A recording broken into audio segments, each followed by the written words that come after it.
हो अरे ई कौन शौक हो कि खटिया छोड़ के चटाई बिछावे लगलू? देखी हमार जीव मत जा रही। आए दादा, अरे ऐसे काहे बोला तारू?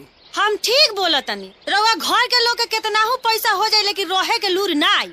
ओह अरे का परेशानी बा, हमरा से कहो न तू। रउआ तो और 20 बानी जी, खाली खा या सूते के बेरी घर लौकेला, एगो खटिया के ओरचा नहीं खे ओरचात। हमार बात सुन ली, आज फैसला हो के रही।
चुपुर चुपुर गड़े और चनावाना, राजा चुपुर चुपुर गड़े और चनावाना, सैया चुपुर चुपुर गड़े और चनावाना।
सैया चुपुर चुपुर गड़े और चनावाना, चुपुर चुपुर गड़े और चनावाना, सैया चुपुर चुपुर गड़े और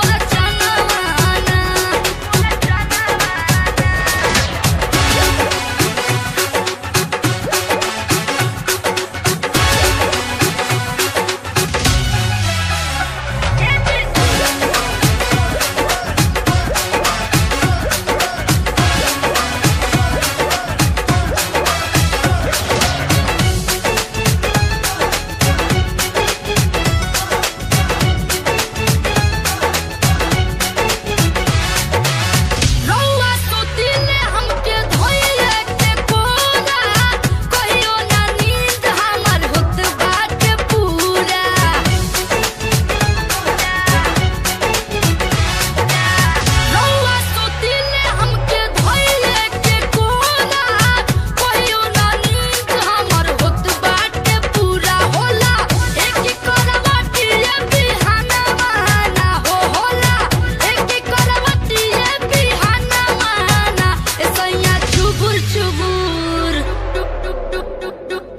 सैया चुपुर चुपुर गड़े और चनावाना, राजा चुपुर चुपुर गड़े और चनावाना, चुपुर चुपुर गड़े और चनावाना।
ए सैया चुपुर चुपुर करे ओरे